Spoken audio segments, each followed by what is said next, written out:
And welcome back to another episode of Start With a Win. This is your first of the year podcast here.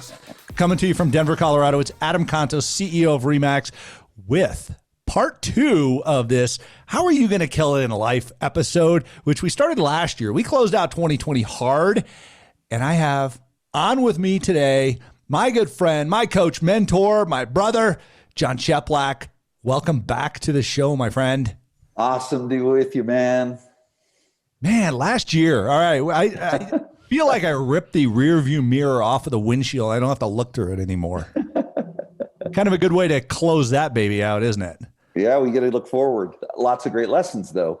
Yeah, totally. But you know what's funny is all you and I talked about in 2020 was, I'm killing it right now. My business is blowing up. I'm in awesome shape. My friendships, my relationships, my health, my happiness, everything like that. I want to talk about how do we, there's some people that need to be reprogrammed with this. Let's reintroduce this operating system of success into their computer, into their brain housing group, and figure out how can they have a killer 2021 themselves personally, their mind, their body, their business, and move forward strong. You down with that, my friend?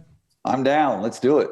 Right on. Well, Jon, you always talk about, and I want to just start right here with the foundation for this. You always talk about stop doing the crap that you shouldn't be doing because you're distracting yourself from doing what you should be doing. Tell us a little bit about that, because you have to hit the reset button on a lot of people in life, don't you? I do. It's innovation versus mastery. And where I have, I don't know, maybe I've siloed, slotted people. The innovators, you need to be cautious of, because the innovators are typically avoiders, right? And because when you talk to them about their innovation, the next thing that they're doing, you always go, "That's wonderful. That's really exciting. Is your business where you want it to be?" Well, no, not really. And certainly, people are always striving to grow. But when you start inspecting and looking for holes, here's what's happened. Is mastery has not taken place. People are so caught up in this be innovative, and I think it's less of wanting to be on the cutting edge, and I think it's more of a psyche of avoidance, not being a finisher, not mastering. And that's the one thing that is most critical going into 2021. And as I look at the leaders that I work with, it's like people say, what is the difference between these high performance leaders? What is it? I said, it's like the craziest thing in the world. What do you mean? Like when they hear something, they do it immediately. And then they don't do it once, they do it consistently. And the final piece is they own every single outcome. So it's immediate action, personal responsibility, and consistency. Those 3 critical principles going into 2021. And I'll tell you what, now more than ever, because people have options, and there's people that are standing out and above, and there's people that are kind of on the wayside. So those people on the wayside, you're talking about, they're the ones who are chasing the squirrels, right? Yes, they are. Yes. And then you've got those that are just continuing to do their push-ups themselves instead of trying to find somebody else to do them for them. And they've got the discipline to handle that monotony. And it's funny when you look at like a professional athlete, for instance, and somebody who's a professional business is exercising their brain. Somebody who's a professional athlete's exercising their brain and their muscles, but both of them are doing over and over again what the amateurs stopped doing.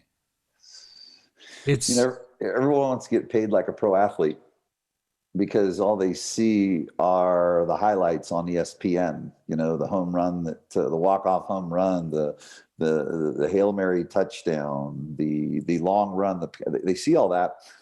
But what they don't see are the hours upon hours upon hours of preparation, running the same play over and over and over again. And so what happens is practicing like a pro is almost non-existent, except for that elite group of agents, team leaders, broker owners. Doesn't matter where you're at, but you look at this small percentage, is that they understand that everything that looks sexy is a result of doing things that aren't sexy. All the freedom we desire in our lives is a result of putting restrictions and boundaries on ourselves. Pure and simple. That's fascinating, because it takes me back to this Machiavellian philosophy. You know, when you look at how the human mind works, the Machiavellian saying is that the successful favor a novelty just as much as the unsuccessful. The difference is the successful ignore the novelty. That's right. Yes, they really, you know, again, it's taking, we're in this, it's fortunate and unfortunate. Everything has its duality. We're in the world of memes, right? And if everyone took the memes and went down below them, the quotes, right? We've heard trust the process, detach from the outcome emotionally, because what you can control is this moment right now. And then talking about focus and distractions, the minute the process is abandoned, there's one distraction, that concern about the outcome, it's over, and the efforts get diluted. Whereas those that stay focused in the doing the unsexy, the boring over and over and over again, it just compounds for them. It's like, gosh, you came out of nowhere. No, it didn't come out of nowhere. Or you were an overnight. No, back 3 years ago, 4 years ago, 5 years ago, I was doing this, and then I did this and I did this, but here's what I didn't do. I just didn't stop. I think that's fascinating. It takes me back to, I was just on a mastermind earlier today, and this is a mastermind of, you know, people like you deal with. In fact, I think you coach this guy, and he was showing us his calendar. And maybe, no, you don't coach this one. He works with another high performance coach just like you in the space, but he pulled up his calendar, and every single day it had the same stuff every single, you know, the same hours every day. And then you look at his goals that said, I'm doing 300 transactions a year. Mm-hmm. And you look at it and you go, well, that's a lot in real estate. Yes, it is. I mean, it's a huge amount of real estate. And I mean, you have people, you've got one of your groups just finished 2,000 transactions plus in 2021 or 2020. Yeah. You've got others that are doing, you know, 1,000 plus, things like that. But the reality is those things don't happen because people get distracted easily. Those things happen because they go to the workplace, wherever it is. It's in their basement, it's at Starbucks, it's in, you know, an office somewhere, wherever it is. And they're willing to do the same thing they did the day before, the day before, the day before. And they're not going, oh, what should I change today? Because I want to do something more. No, they just get a teeny tiny bit better every day and they do more business. But all of us would look at it and go, this is the most boring television program I've ever seen, because it was the same as the last episode, right? I mean, how do you, this is, and when I observe you, Jon, when I observe you, this is how you live your entire life. I mean, you know, you'll post a picture on social media and it's your food and it's all like boxed up and it's the same stuff you had last week because it just showed up from our buddy Todd's Icon Meals. It showed up at your front door. You're like, why deviate? This is what's working. And then you're at the gym again and you're like, why deviate? This is what's working. And then we're on a mastermind call and you're like, stop screwing with what's working. How do we program ourselves into getting excited about this? Because you talked about the process versus the outcome. And it's, you know, it's the first of the year. Everybody's like, I'm going to set a goal, which is outcome based, right? Shouldn't they be setting, what am I going to do each day? Is that the better way of looking at it? 100% it is. I think that, you know, the first thing that you do need to do and have it just be embedded in you, and I think it's very simple, but you'll ask people, is you must be mission based. And I don't mean the thing you put on the wall. You know, it's these big words that are written out that no one in the organization has ever read or even pays attention to. What is your mission? And so where I go to is real simple. Serve, lead, inspire people to want to have a positive life experience in the real estate business. It has the greater good in mind. And it just rolls off. And it's not just something I wrote down one day or went through an exercise. It's something that I thought through. And then then the next piece that needs to be bridged too is what we talk about and very few do, is what's your relationship with money? See, many people don't have a true defined relationship with money. We've got to bring these things to consciousness and clarity. So clarity is at the top of this thing. So being mission-based, I'm crystal clear on mine. Then, well, what's money, right?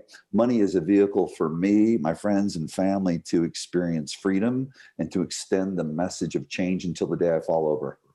I am mission-based and I have a relationship with money. All of them have the greater good in mind. All of them require me to perform. See, now I know that's what hovers over me, right? And so I just know that. And again, this is where you trust the process, because if you look at those things that I just declared, I'd argue with anyone that really great things won't show up in my life if I do that. And what I trust in is, I trust in that if I take those micro commitment steps, everything big is built on the back of micro commitments. Everything big. And so those things I'm talking about, they are big. Freedom for my friends, my family, myself, serve, lead, inspire people, all those things that are really important. But I understand that it's the tiny hinges that'll swing those big doors. And so have that thing, some call it the big why. I don't know. For me, it's more mission and theme based, and that's what works for me. And then every single day, keep that in front of you, but then know, okay, it's there, it's in front of me, it's here. What are the steps, the tiny steps I need to take today? That's it. Awesome. So let's break this down a little bit, because I think people are going, okay, where do I go from here? We talk about business, but ultimately, business is a function of essentially outreach and experience that customers have with you. And when they feel valued, they are willing to do a transaction with you. But that's not really what holistically gives you life satisfaction. There are other things. There's relationships, there's your health, there's whatever it might be, your hobbies, you're giving back, what fulfills you.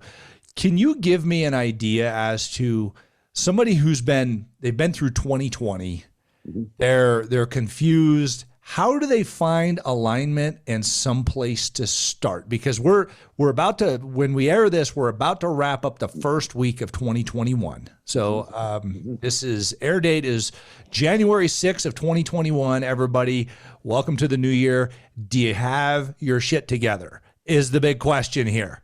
So Jon, if they don't, how do we get it in a pile for them? Sure. So the first thing that I would ask yourself is, and this is the toughest question on the planet, because I get the pause, whether I have 100 agents on a Zoom, 50 leaders, or one-on-one, you've got to get clear on this. And you may think it's simple, but find some white space and sit with yourself. What makes you happy? A lot of people can't answer it. It's the simplest question. And sit in it, like write about it. I don't know what makes me happy. I don't know what makes me, what I was taught in journaling and in writing and pen to paper is take what's stuck in your head and get it on paper, because it allows space for more to come in. It's also important for us to see our thoughts instead of think our thoughts. And you may say, well, that's counter. You're looking for what makes you happy and you're going to write, I don't. Well, actually, it's proven to stimulate you to open up and figure out what makes you happy. See, doesn't matter what I can say, go out and hit the gym, and I can go backpacking or go skiing or go this or go that. But the single most important question you got to ask yourself is, what makes me happy? Number one.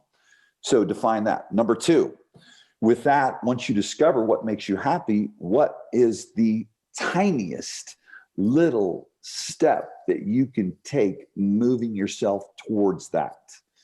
What is one little thing that you can do? Maybe it's a commitment that you need to make that causes you to stretch a little bit. But not something outlandish, but something that, what we got to have is triggers.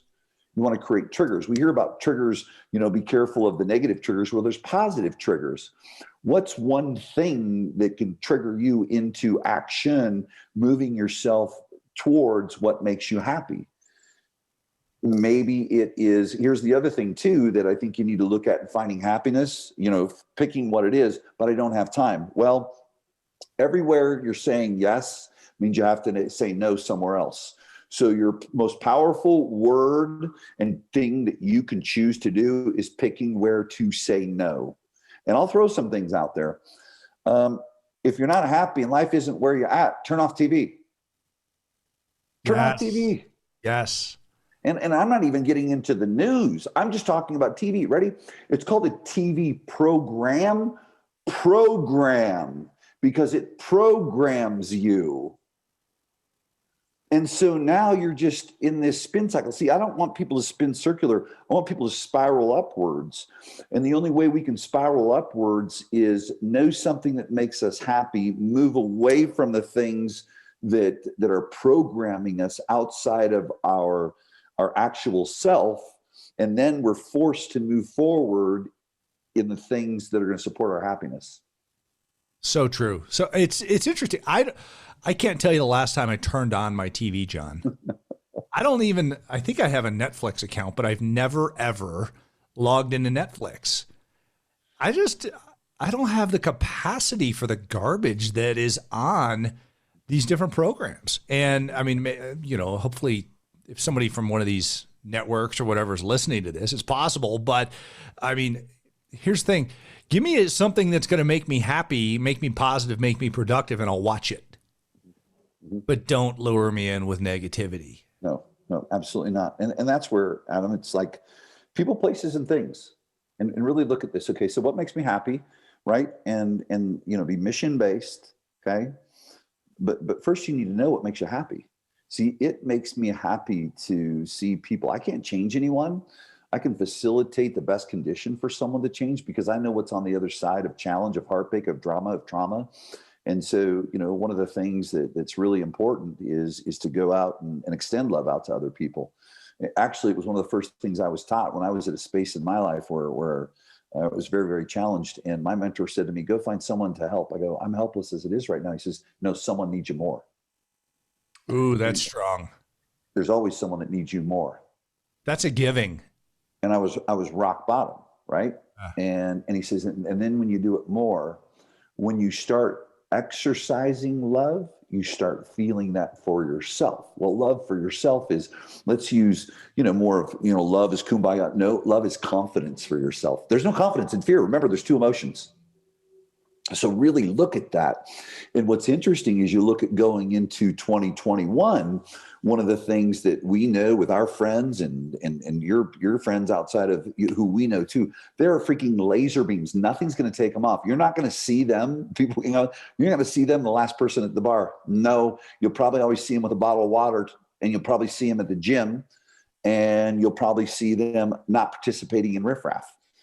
Because here's the toughest thing that you got to get. You're mission-based. What makes you happy?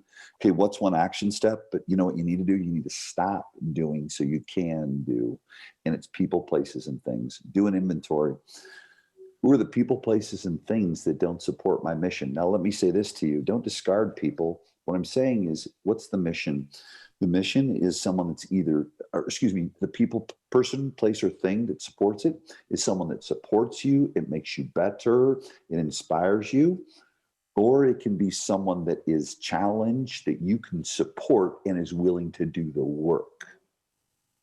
Wow. Don't be a codependent. When we talk about, people say, you only need to hang around these people. No, that doesn't mean, listen, you know who a high performer is? A high performer to me is someone, I don't care where you're at or what you've done. I care about where you're going and what you're willing to do. Make sure you find those people.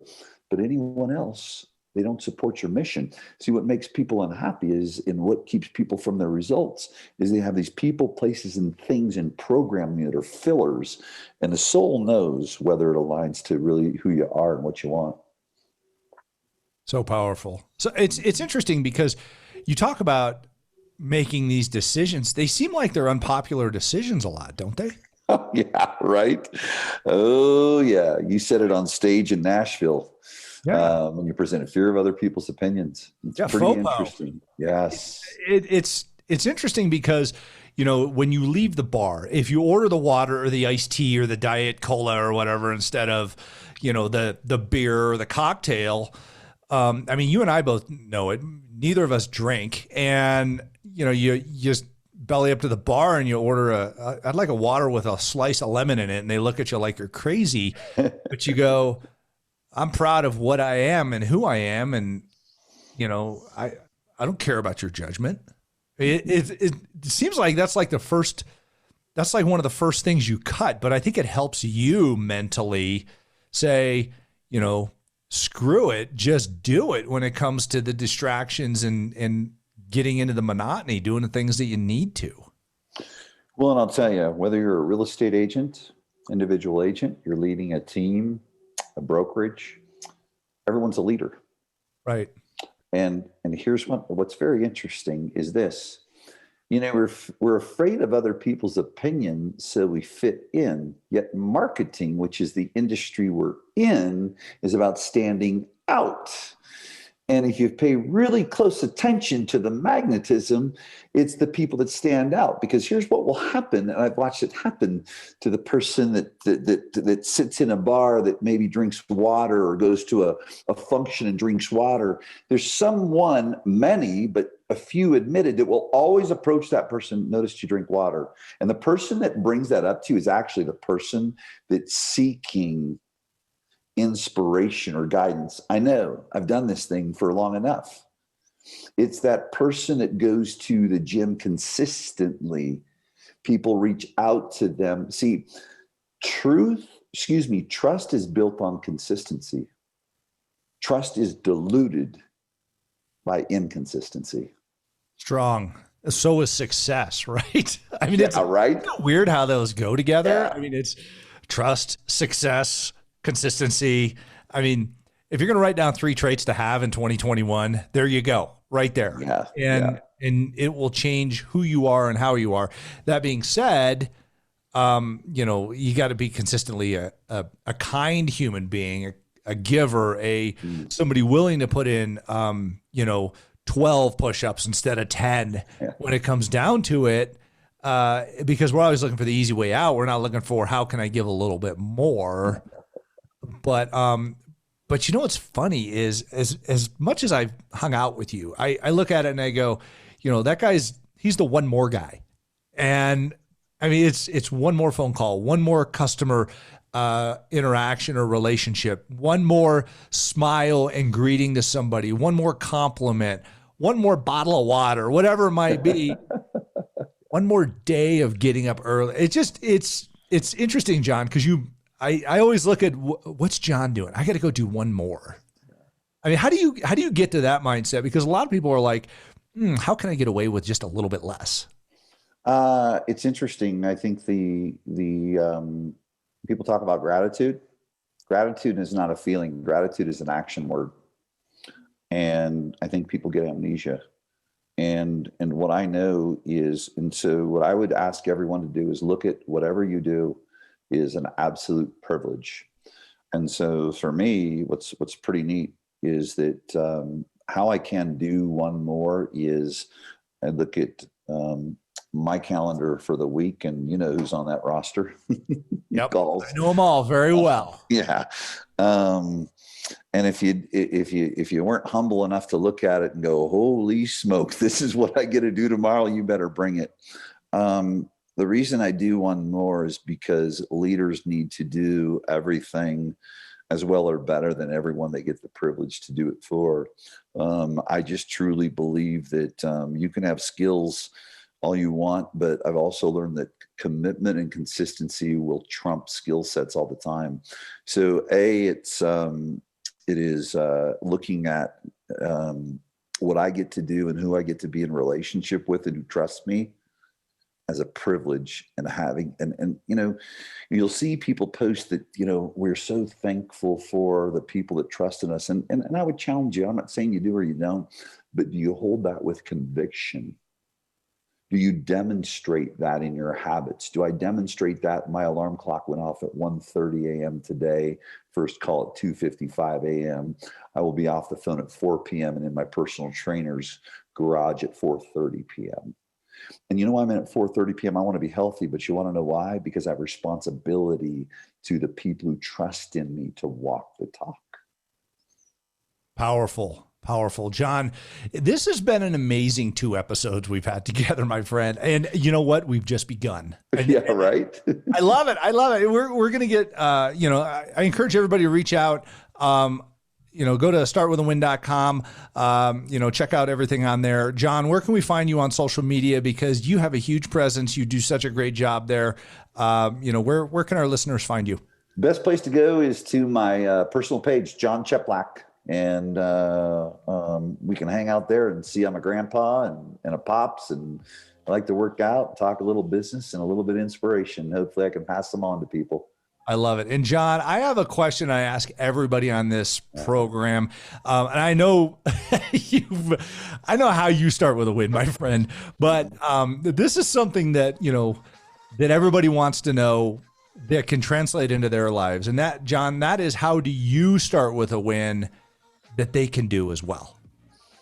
I tell myself every day that gratitude is not a list that you write down. It's not an emotion. Gratitude is defined by my actions and what actions am I going to take today, period.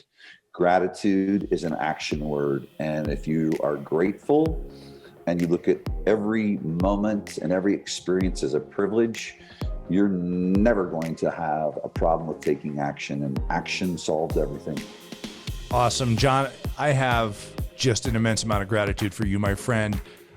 You're a great friend, great mentor, great coach, a brother in this world. And I'll tell you what, I look up to you. Thank you so much for joining us on Start With a Win. And we look forward to having you on the show again and on our big stage in Las Vegas. Not Las Vegas this year. We're going to Florida. We're going to Orlando this year for our convention. With gratitude, my friend, thanks for being on Start With a Win. Thank you, brother. And thank you so much for listening to Start With a Win. If you'd like to ask Adam a question and tell us your Start With a Win story, give us a call and leave us a message at 888-581-4430. Don't forget to go onto iTunes and subscribe, write a review, rate the show. It helps us get the word out and reach more people. And for more great content, head over to startwithawin.com. Follow Adam on YouTube, Instagram, Facebook, and Twitter. And remember, start with a win. And we still have our YouTube people here. Oh, yeah. Our YouTube people. They're here. YouTubers. They're right there. Hello, YouTubers. Welcome to 2021. That's right. So, Jon, I was going to ask, you constantly are staying healthy and staying fit. And I see your posts online. You're like completely ripped and I call you Mr. Muscles, but I got a question. Were you always that, motivated? How long have you been, working towards that? And do you have like a particular goal in mind as far as like, oh, I want to be Mr. Universe, or, is there like something you put in your head, like physique wise, you want to look like The Rock and you have to achieve that, or where does it end, No, well, it never ends. And it's very interesting because I just started a 60-day challenge that I put in our group, and I'll declare mine tonight. And there's a baseline that I want to stay at. So I was always an athlete, 3-sport athlete, but that worked out a little bit here and there. But when I got out of rehab at 42 years old, I didn't, I needed to occupy my time. And so I just went all in with my fitness and my wellness. Hey, if I'm getting healthy here, I'm going to get healthy there. And so I was just really focused on that. And then I got, was I 50? I was 42. So at 45 years old, my personal trainer, whose garage I'm going to, he says, hey, you should compete in physique. So I did a physique contest, which was, it's not the flex thing, it's board shorts, Abercrombie. Okay. And I met, and I did it, and I won a show in Denver. Oh, nice. I got second place in my first one, first place in my second one. So I went to nationals there, and then took second place in North America. Todd Abrams beat me. That's where we met. That's so awesome. From there, so now all I want to do is I want to, like right now I'm at 8.9% body fat, but I'm going to declare in this 60-day challenge I'm doing with my clients. I am, mine is going to be, I'm 237, 8.9%. I'm going to 219 and 3.9% by January 29th. Okay, nice. So you know, not like big sweeps up and downs, but you'll have your sprints. And like Michael Hearn says, then you rest your body though too. Yeah. Mine is just ultimate, my overarching, A, I want to be healthy, but B, I talk discipline, consistency, and commitment. And if I were to say that's my brand more than anything. And so the biggest thing is just demonstrating that to people. Yeah, the other question I had for you was, because a lot of people, health and fitness is just a big thing that I think people struggle with. I know I've struggled with it, on a consistent basis. And so, what do you say to those people who say to you like, "Oh, well, am I never allowed to enjoy ice cream again, or a slice of pizza, or what do you say to that? And what does that look like in your own life? I mean, are you, green drink and, lean protein 365 days a year, or do you find any type of fulfillment or enjoyment in food and maybe even watching a movie or some TV shows? I know you guys are saying like, we don't watch, TV, but some people enjoy hopping on Netflix and, spending time doing that. So I can tell you that Netflix cost me $2 million. So, I don't watch TV. My daughter told me to watch Yellowstone. I loved it and watched it and found out where it's at. And I bought 12 acres and I'm building a custom home 30 miles up the freaking road in the Bitterroot Valley. So there you go. I'm not going to watch freaking TV anymore. Yeah, I'd stop doing that. You spend money every time you do. Yeah. So, yes, I mean, I did jump on Yellowstone. Sure I do. You bet. But what I would say to someone is, no, you don't have to. Here's what you need to do is what I would say to someone, if you're serious about your health, get to a doctor, get your blood checked, find out all of your levels, and then find out what healthy is for you and your doctor, right? And then what happens though, what's interesting, few stay there, because if they take the step, they see what comes first, motivation or productivity? Good question. Sit here for hours. Yeah. But here's what I know. If you get some productivity as a result of needing to be healthy, right? Okay, you might get motivated to do more. It's like a snowball effect. Yeah. So, but just pick your spot. Oh yeah, I eat like crazy. Yeah. He does. I've been to dinner with him a few times. I can eat. Here's the trick though, just so you know. So muscle when resting burns 3 times as much calories as body fat does. So I keep a high muscle people think cardio is the trick. No, muscle content's the trick. When I'm resting and sleeping, I'm burning way more than most people. That's a secret. Stay with me. When, we'll go for like a steak or something and he'll be like, watch this. And he'll eat a potato. And then you see his muscles go. Yeah. I mean, he goes, watch. The veins just pop. Yeah, you get an insulin spike. Yeah, muscle mass loves to devour food. So you get to eat when you get big. I mean, that's why, Kelly in her competition and stuff, they said, build muscle mass and then you can eat more. Yeah. You're like, okay, that makes sense. Okay. That's it. Meant to know self. Well, hey, this has been fantastic. I appreciate you guys. Yeah. I got to zoom to Pasadena. Yeah. Thank you so much. Thanks, brother. Talk to you, man. We'll see you. And thank you for staying to the end. And don't forget to click that thumbs up if you'd enjoyed this episode. Hit the subscribe button and click the little bell icon so you get notified every time we release a new episode here on YouTube. Thank you guys so much. Until next time, we'll see you when we see you. See ya.